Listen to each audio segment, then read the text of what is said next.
इस उम्मीद पे आज जीतेंगे, कल जीतेंगे, परसों जीतेंगे, रोज हारते हैं।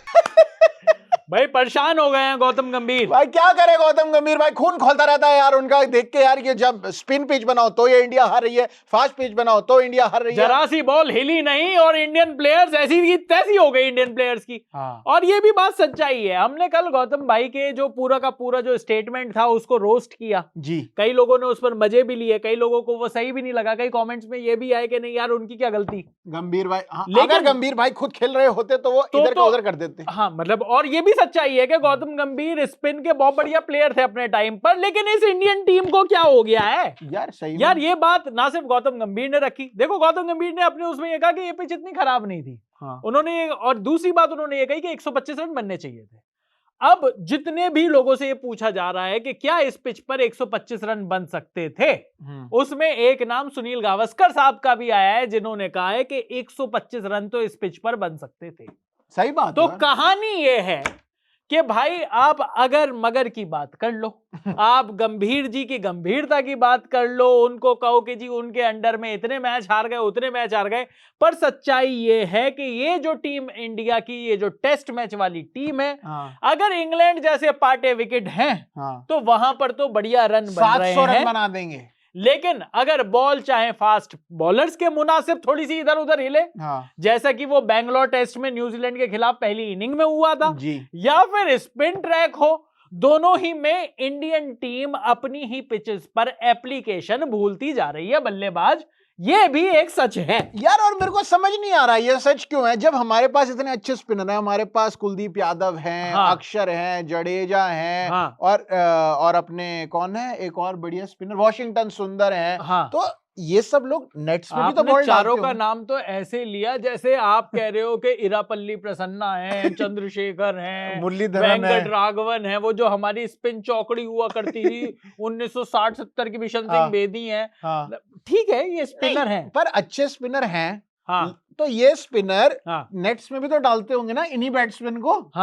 तो तब वो स्पिन नहीं करा रहे। तो नेट्स में तो अगर आप बोल्ड हो जाते हो तो क्या होता है, अगला बैट्समैन थोड़ी आ जाता है, वही खेलता है दोबारा। तो डांट पड़नी चाहिए ना। गौतम गंभीर आए एक बैट लेके पीठ पे मार, अच्छा हो सकता है शुभमन के मारा हो और उनकी पीठ चटक गई है, गर्दन गई है यार उनकी। और वो दूसरे टेस्ट में स्पैज़म आ गया भाई। क्या आ गया? स्पैज़म। हाँ वो भी नेक में। नेक स्पैज़म मेरे पीठ में आया था भाई, मैं बता रहा हूँ रोना निकल जाता, 3 इंजेक्शन लगे तब ठीक हुआ। अच्छा कहाँ, नेक में या पीठ में? बैक में टुई में लगे आपके? 3 इंजेक्शन लगे 3 दिन। लेकिन सच्चाई ये है कि देखो मैं अब शुभमन गिल के बारे में आपने कह दिया, शुभमन गिल की अभी भी हेल्थ पर ये कोई बड़ा अपडेट नहीं है कि वो दूसरे टेस्ट मैच में खेलेंगे या नहीं खेलेंगे। सोर्सेस कह रहे हैं शायद ना खेलें।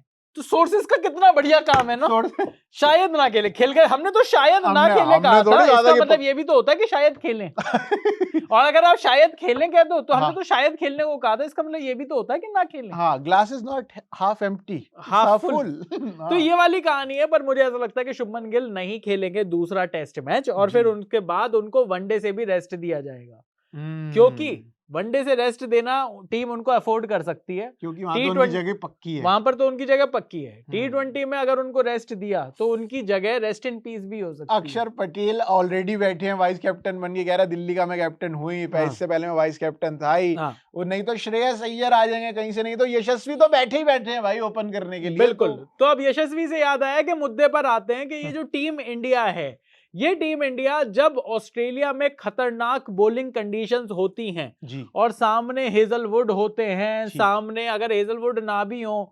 बोलैंड है, तो भी वहां पर स्ट्रगल करते हैं जी। अब यहाँ पर अगर स्पिनर है और स्पिनर के नाम पर हार्मर है, 1000 विकेट ली हुई है। हार्मर तो आपने ऐसे कहते 1000 wicket in first class cricket. ऐसी पिचें ही चलती रही तो 1000 और यहीं पर हो जाएंगे उनके हार्मर के। मतलब जिस तरीके से वो विकेट ले रहे हैं। लेकिन कहानी ये भी है कि क्या सवाल नहीं उठने चाहिए इंडियन टीम की बैटिंग पर भी कि भाई स्पिन के अच्छे खेलने वाले प्लेयर तो है ही नहीं इसमें। क्या यशस्वी जायसवाल अच्छी स्पिन खेलते हैं? यशस्वी जायसवाल अच्छी स्पिन मतलब उनके मूड पे है कभी कभार अच्छा भी खेल जाते हैं, कभी कभार ऐसा लगता है यार यशस्वी आज क्या खेल रहे हैं, क्या खेल रहे हैं। ऐसा ट्रैक जहां पर बॉल बहुत ज्यादा स्पिन हो रही हो, अभी तक तो यशस्वी जायसवाल की कोई बहुत बढ़िया इनिंग तो देखने को मिली नहीं। हम फिर भी ये कह सकते हैं कि बांग्लादेश वाला मैच जहां पर मैच बिल्कुल फिसल रहा था, श्रेयस अय्यर आए, श्रेयस अय्यर ने निकाला। आप कह सकते हो कि केएल राहुल बॉल चाहे पेस हो चाहे स्पिन हो, खूंटा अगर गाड़ दिया तो वो गाड़ देते हैं वो खूंटा। जी। आप बड़े सारे प्लेयर्स की बात कर सकते हो, लेकिन अगर हम ऊपर से नीचे तक लेकर चलें, यशस्वी जायसवाल पहली इनिंग में 27 बॉलों में 12 रन बनाए, मार्को येंसन की बॉल पर बोल्ड हुए, और दूसरी इनिंग में मार्को येंसन की बॉल पर कीपर को कैच दे बैठे, 4 बॉल में 0 रन बनाए। येंसन थे जहां पे कृपा रुकी हुई थी, येंसन पे कृपा रुकी हुई थी, तो ये तो स्पिनर तक आ ही नहीं पाए। ये तो पेसर में ही आउट हो गए। एक तो भाई जब येंसन और बवुमा टिके हुए थे एंड में, हाँ मैं तो सोच रहा था बात कैसे कर पा रहे हैं ऐसे। बवुमा आ रहे उनके यहाँ पे, आप ये देखिए पेट वो से सब तो ठीक है, जब वो बात कर रहे हैं तो आप कैमरा का प्लेसमेंट देखिए, लॉन्ग शॉट पर जाना पड़ रहा है। उस लॉन्ग शॉट पे 32,000 लोग और आ रहे हैं ईडन गार्डन में जो बैठे हुए हैं। इधर उधर के लोगों की टाट आ रही है वहां पे, कहते भाई पूरा दिखाना पड़ेगा यार, ऐसे कैसे चलेगा। लेकिन यशस्वी जायसवाल के ऊपर भी तो बात होनी चाहिए ना भाई, के मतलब आप ओपनर हैं, आपके बारे में इतनी बातें हैं, ऑल फॉर्मेट ओपनर, और हम ही ने इतनी तारीफ कर दी, औरों को क्या बोले, हमने कह दिया भाई हर फॉर्मेट में इस बंदे की जगह पक्की है, इस बंदे की जगह पक्की है, ऐसे होगी आपकी जगह पक्की। तो यहाँ पर स्पिन को खेलना यशस्वी जायसवाल को भी तो आना चाहिए ना यार। सिर्फ और सिर्फ आप निकलकर चौके मार दो, छक्के मार दो, सिर्फ ये गेम तो नहीं हो सकता। उसके बाद अगर हम बात करते हैं वॉशिंगटन सुंदर की, देखिए सबसे ज्यादा रन भले ही बबूमा ने बनाए हो, लेकिन इस मैच में सबसे ज्यादा बॉल पे जो टिके रहे वो वॉशिंगटन सुंदर थे। और इम्पैक्ट, लोग स्टैट्स देखते हैं, हम इम्पैक्ट देखते हैं भाई। नहीं, और दूसरी बात भी, अगर मैं गावस्कर साहब की बात बोलूं, देखो गंभीर साहब की तो हमने बड़ी सारी बातें कर ली, अगर मैं गावस्कर साहब की भी बात करूं तो उनकी बात में क्या गावस्कर साहब का फोन आया, उन्होंने कहा आप मेरी बात कर रहे हो, आप मेरी बात कराओ। मैं करता हूं बात। नहीं, गावस्कर साहब भी ये कह रहे हैं कि भाई यहाँ पर डिफेंस से काम होना था जी। केविन पीटरसन का भी ये कहना है कि जितने भी नए प्लेयर्स आए हैं वो अपने डिफेंस से ज्यादा एग्रेसिव होने के लिए वो काम करते हैं, और वहां पर ये कांड हो जाता है। अगर मैं वॉशिंगटन सुंदर की बात करूं, नंबर 3 पर खेल रहा था, आउट ऑफ प्लेस अगर कोई खेल रहा था, आउट ऑफ टीम सबसे ज्यादा दबाव अगर किसी पे था तो वो वॉशिंगटन सुंदर पर था, क्योंकि आपको जगह प्रूव करनी थी ऐसे बंदे पे जो मतलब जो ऑलरेडी नंबर 1 वन डाउन का बंदा है, आप लेके गए हो वहां पे। साई सुदर्शन है, या तो हो कि टीम में कोई ऐसा हो ही ना जो वन डाउन पे खेल सके। आपको देवदत्त पडिक्कल भी है, साई सुदर्शन भी है, 2 स्पेशलिस्ट खिलाड़ी हैं वहां पर, उनको हटाकर आपने नंबर 8 पर जो ऑलराउंडर बैटिंग करने के लिए आता था उसको नंबर 3 पर भेजा गया, उस पर इनिंग में इतना ट्रस्ट करके भेजा गया। और दोनों ही इनिंग्स में उसने खूंटा गाड़ के बैटिंग करी, बढ़िया। 82 बॉलों में 29 रन बनाए वॉशिंगटन सुंदर ने पहली पारी में, और दूसरी पारी में वॉशिंगटन सुंदर ने टॉप स्कोरर थे, 92 बॉल में 31 रन इन्होंने बनाए। तो आप ये देखिए कि उन्होंने तो ठीक ठाक डिफेंस किया, बढ़िया। लेकिन अगर मैं बाकी लोगों की बात करूं भाई, नंबर 4 शुभमन गिल की तो बात कर ही नहीं सकते, पर ऋषभ पंत 24 बॉलों में 27 रन। ऋषभ पंत स्पिन के सामने कोई मास्टर क्लास हमने तो देखी नहीं इनकी। ऋषभ पंत का तो कोई मतलब ऐसी कोई मास्टर क्लास है ही नहीं, उनका ये है कि भाई कुछ भी कर देंगे वो। नहीं, उनकी मास्टर क्लास है वो कि वो हारा हुआ मैच कई बार आपको जिता देते हैं। यही उनकी मास्टर क्लास है कि आपको पता नहीं है कि ऋषभ पंत किसके खिलाफ ज्यादा अच्छा खेलते हैं, और उनका एक ही तरीका है वो मारने का। मैं ये कह रहा हूँ कि ऋषभ पंत भाई भी आते के साथ ही, अब आप ये देखिए ऐसी पिच पर जहां पर घोड़े लगे पड़े हैं, वहां पर 24 बॉलों में 27 रन कौन मारता है यार? ऋषभ पंत कैप्टन है, और ये 112.5 के स्ट्राइक रेट से 2 चौके 2 छक्के इन्होंने मारे।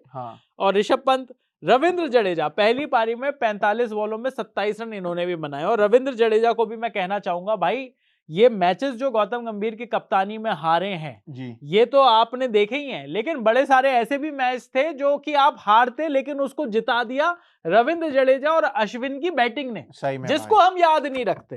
हम बड़ी बातें करते हैं, लेकिन क्योंकि ये सिर्फ गौतम गंभीर के आने के बाद ये स्पिन ट्रैक बनने तैयार नहीं हो गए। पहले से हैं भाई, स्पिन ट्रैक पिछले 7-8 साल से बनाए जा रहे हैं, जिसमें इंडिया ने कई बार पकड़े भी गए, कई बार ऑस्ट्रेलिया वो पुणे वाला मैच जीत गई, इंग्लैंड एक बार एक मैच जीत गई शायद चेन्नई में, वहां पर भी, लेकिन बाकी जो मैचेस जो वो जीत सकते थे वहां पर आकर खड़े हो गए जडेजा और अश्विन, और उनकी बैटिंग ने वो मैच निकाल कर दिए। अब अश्विन नहीं है, तो आप यहाँ पर शायद अक्षर हैं, लेकिन डिफेंसिव बैटिंग भी तो सीखनी पड़ेगी भाई। तो हाँ। 125 रन बनाने वाली, अगर मैं दूसरी पारी के ऊपर ही आ जाऊं सीधे सीधे, 125 रन अगर आपको बनाने थे, जायसवाल 4 बॉलों में 0, केएल राहुल 6 बॉलों में 1 रन, ध्रुव जुरेल 34 बॉलों में 13 रन। ध्रुव जुरेल जो है वो दोनों ही पारियों में इनका फेल रहे, दोनों। यशस्वी भी जुरेल से राइम भी तो करता है फेल। नहीं, पर ध्रुव जुरेल काफी, मतलब मैं ये कह रहा हूँ कि काफी बढ़िया टेक्निक के साथ बैटिंग कर रहे थे, लेकिन दूसरी पारी में जब सबको पता था कि यार आपके पास 9 ही विकेट है, आप तो शुरुआत होते के साथ ही शुभमन गिल का विकेट आपके पास नहीं है।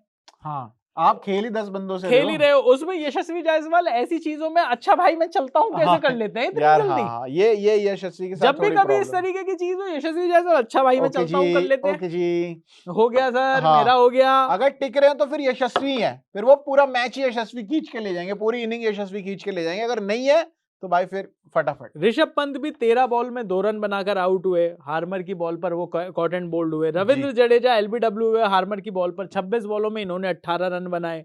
अक्षर पटेल को भी लगा कि भाई अटैक ही कर लेता हूं, तो 17 बॉलों में उन्होंने 26 रन बनाए।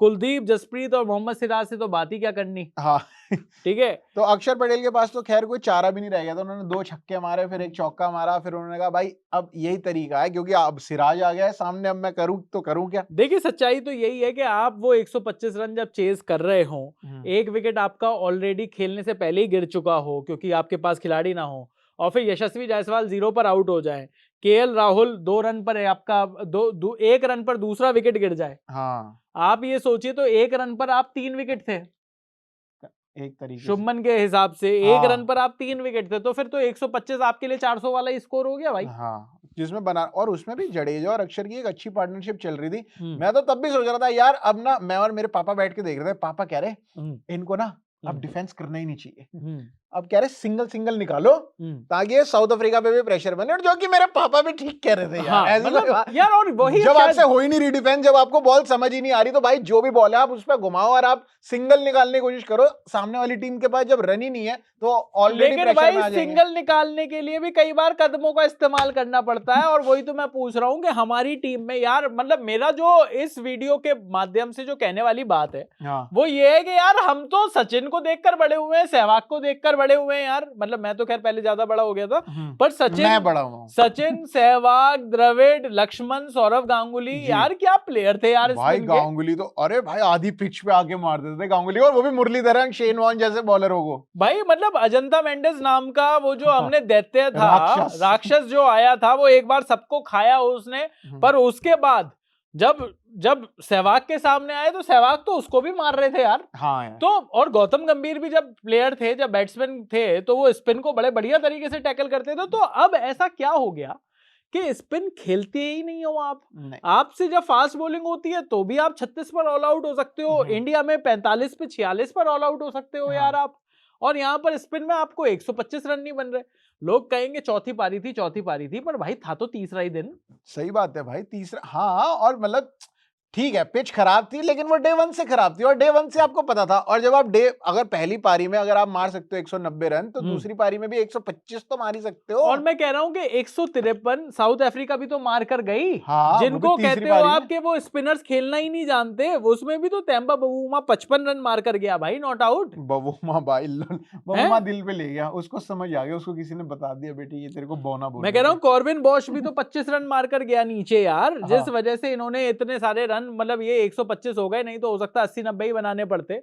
लेकिन यहाँ पर ये जिस तरीके से टीम इंडिया की बैटिंग है, मुझे तो अब डर लग रहा है। मेरा तो वीडियो में लोगों से ये पूछना चाह रहा हूं कि भाई ऐसी वहां पर गुवाहाटी में ऐसी कौन सी पिच चाहिए आपको जहां पर हमारे प्लेयर्स परफॉर्म करेंगे। यार गुवाहाटी में तो मुझे लग रहा है कि अच्छी पिच मिलेगी, क्योंकि गुवाहाटी में मेरे को याद है जब आईपीएल का मैच हुआ था, राजस्थान के 2 मैच गुवाहाटी में थे, तो उसमें से एक मैच में दबा के रन लगे थे, 200 सवा 200 रन लगे थे। अगर T20 में 200 सवा 200 लग रहे हैं, और वैसी ही पिच बनाई जाए, अगर वैसी सी पिच बन जाए तो मुझे लग रहा है तो इंडिया थोड़ी ज्यादा हावी रहेगी। नहीं बिल्कुल ऐसा लगता है, लेकिन भाई मतलब वो अगर अच्छी पिच बने तब, तब हाँ। लेकिन उसके अलावा मेरा जो कंसर्न है वो ये है कि गुवाहाटी, क्योंकि वहां पर थोड़ी सी ठंड होती है, वहां पर अगर बॉल हिलने लगी तो हमारे प्लेयर्स के पास टेक्निक कौन सी पिचेस की है? टेक्निक चाहिए नहीं ना अगर फ्लैट ट्रैक वाली ही टेक्निक है अगर हमारे पास, फिर मैं बात पे आ जाऊंगा शुभमन की। शुभमन के रन आ गए, इंग्लैंड में आ गए, पर ये भी तो हमें देखना होगा कि इंग्लैंड में इस बार विकेटें किस तरीके की थी। हाँ भाई, बिल्कुल इंग्लैंड में इस बार इंग्लैंड वाली तो विकेट्स नहीं थी ना भाई। वो कतई बेसबॉल बना रखा था उन्होंने, या बेसबॉल ही खेलेंगे हम तो मारेंगे ही पहली बॉल से। तो वहां पर आपका जहां पर बॉल ना हिल रही है ना स्पिन हो रही है, तो कहीं ना कहीं कोच हम कोच को हटाओ, कोच को हटाओ कितना भी कर लें। और मैं ये मानता हूं कि गौतम गंभीर की भी कई सारी कमियां रही हैं। हाँ। लेकिन कोच को हटाने से क्या एक दिन में इनकी सबकी टेक्निक बढ़िया हो जाएंगी क्या? खेलना तो फिर भी प्लेयर को ही पड़ेगा, पर टेक्निक चाहिए ही नहीं ना भाई साहब। क्या चाहिए फिर? मेंटली स्ट्रांग होना चाहिए आप। मतलब ऐसा गौतम गंभीर को कहना है कि मेंटली टफ होना चाहिए, पर यार ये भी सच्चाई है कि वो प्रेस कॉन्फ्रेंस में जाकर ये थोड़ी कह देते कि इनको खेलना ही नहीं आता, इनसे होता ही नहीं है, इनकी टेक्निक ही खराब है, इनकी टेक्निक खराब है। बताओ भाई, मैं बड़ा डेडिकेटेड आदमी हूँ भाई, तेंदुलकर के टाइम पे खेलता था मैं। तो मैं ये कह रहा हूँ कि अल्टीमेटली उनको भी बचाव करना था। हाँ। लेकिन कहानी यही है भाई कि टीम इंडिया, मुझे जो सबसे बड़ा जो मेरे को टेंशन है वो ये है कि टीम इंडिया कौन से विकेटों पर मैच जीतेगी जी, कौन सी ऐसी विकेट कौन सी होनी चाहिए। पिच, मैं तो लोगों से भी पूछना चाहता हूं भाईजान, पिच ऐसी कौन सी बनाई जाए जिस पर टीम इंडिया टेस्ट मैच जीते, वानखेड़े जो टीम इंडिया को सूट करे। वही है वो पेस वाली जो जिसमें बॉल बल्ले पे आ रही है। हाँ। इधर उधर नहीं हो रही है ज्यादा। हाँ, ना तो हिल रही, ना ज्यादा हिल रही, ना टर्न हो रही, बहुत ज्यादा टर्न भी नहीं हो रही, ज्यादा हिल भी नहीं रही, वहां इंडिया। तो ये साउथ अफ्रीका के बल्लेबाज भी तो रन मारेंगे। अरे कितना ही मार लेंगे, हमारे पास 8 हैं। हमारे पास तो बहुत है। हाँ, तब तो बुमराह भी मार जाते 50। हाँ, उसमें हम जीत रहे हैं। आप अब गुवाहाटी की पिच वैसी बनाओ। आईसीसी से हमारी गुजारिश है। अरे आईसीसी से क्या गुजारिश करनी है, क्यूरेटर जो हैं बीसीसीआई से ही करनी है। चलो BCCI equals to ICC as पर पाकिस्तान। तो ऐसा ही है। तो बीसीसीआई जयशाह भैया, अगर आप हमारी वीडियो देख रहे हो, प्लीज ऐसी एक पिच बनवा दो गुवाहाटी में। यार देखो, मैच जीतना तो इम्पोर्टेंट है, कुछ भी कहो, मतलब बड़ी बेइज्जती तो हो हार जाएगी। नहीं सकते भाई, ये पाकिस्तान वाले चढ़ जाएंगे हम पे, खुदा का खौफ करे भाई। अब ये हार भी नहीं सकते, ये ड्रॉ भी नहीं करा सकते, ये मैच जीतना ही पड़ेगा। अगर आपको वर्ल्ड टेस्ट चैंपियनशिप की दौड़ में बने रहना है तो होम टेस्ट मैच, ठीक है, आप इंग्लैंड की सीरीज टफ थी, वो आप ड्रॉ करा कर आए तो वो बढ़िया चीज लगी। लेकिन अगर हमारे घर में अगर हम टेस्ट मैचेस अगर हम हारने लगेंगे, ड्रॉ होने लगेंगे, तो यार मतलब अब तो इज्जत सिर्फ और सिर्फ ड्रॉ करने से ही बच सकती है। बिल्कुल जी, बिल्कुल। अगर पाकिस्तान वाले ड्रॉ करा सकते हैं कल को, पाकिस्तान, बिल्कुल सही कह रहे हो आप। नालायक लोग, ना क्रिकेट खेलना आता, ना मुल्क का पता, ना दो कौड़ी के लोग हम पे बोलेंगे ये कि भाई हमने तो जी ड्रॉ करा दी सीरीज, और अभी भी हम ड्रॉ करा के उन तक ही पहुंच पाएंगे। ये भी बात है। तो आप ये सोचिए कि ड्रॉ कराना तो बड़ा जरूरी है, इस ड्रॉ कराने के लिए जीतना जरूरी है। तो जीतने में मेरा सवाल फिर से वही है, पिच कैसी चाहिए? तेज पिच। आप बताओ। तेज पिच मिली थी बेंगलोर में, 46 ऑल आउट हो गए थे हम न्यूजीलैंड के खिलाफ। रबाडा भी आ रहा है, तेज नहीं चाहिए भैया मेरे ख्याल से, स्पिनिंग ही चाहिए। मुझे तो लगता है कि आईपीएल वाली बना दो। बनाओ 250 रन। शुभमन नहीं होंगे तो हो सकता है हम टॉस जीत जाएं, और टॉस जीत जाए तो मुझे लगता है कि शायद हम वो कर पाएंगे जो हम करना चाहते हैं। मुझे तो यही नहीं पता कि हम करना क्या चाहते हैं। क्या करना चाहते हैं? टीम इंडिया क्या करना चाहती है? टेस्ट मैच हम देखें ना देखें, इससे रिटायरमेंट ले लें, क्या करें हम? वो कह रहे हैं भाई आजकल शादियां बड़ी हो रही हैं, आप शादी में जाओ। यार वो भी रात की होती है ना यार, डे वेडिंग। प्रॉब्लम तो ये है, मैं रात के मैचेस होते मैं निकल जाता शादियों में। दिन में क्या मैं वहां पर तंबा बबूमा गाड़ने जाऊंगा पर? आप रात की शादी तक जाओ और सुबह तक रुको उसमें, ताकि आप 9 बजे तक उठ ही ना सको मैच, ताकि आप दिन में सो। पर सैटरडे से है ये दूसरा मैच जी, इसकी प्लेइंग 11 क्या होगी ये भी डिस्कस करना है किसी और दिन, किसी और वीडियो में। ये भी डिस्कस करना पड़ेगा कि भैया अगर शुभमन गिल नहीं खेल रहे तो उनकी जगह कौन खेलेगा, क्या कॉम्पिटिशन है, किसको खिलाना चाहिए। गौती भाई का बस चले तो एक और ऑलराउंडर खिला दें, हर्षित राणा, वेंकटेश अय्यर। केकेआर की बात करी जा रहे हो, केकेआर ने भी छोड़ दिया अब तो वेंकटेश अय्यर को। चलो ठीक है, पर आप बताइए कि किस तरीके की होनी चाहिए टीम, आप बताइए कि किस तरीके की पिच होनी चाहिए जिस पर ये टीम टेस्ट मैच जीतेगी। और वाकई में टीम इंडिया की ये जो टेस्ट मैच की ये जो परफॉर्मेंस है, इसके लिए सिर्फ कोच जिम्मेदार है या फिर इसके लिए प्लेयर्स भी जिम्मेदार हैं? ये मैं आपसे पूछना चाहता हूं कि हमारी टीम इंडिया की जिम्मेदारी किसको मिलनी चाहिए, इस चीज की जिम्मेदारी पिछले मैच में हमने कहा था विलेन गंभीर है, पर असली विलेन कौन है ये आप बताएं। बिल्कुल ये आप बताएं कमेंट सेक्शन में। अभी के लिए इस वीडियो में इतना ही। मेरा नाम है चैन रस्तोगी, मेरा नाम है प्रशांत कपूर और आप देख रहे हैं स्विच।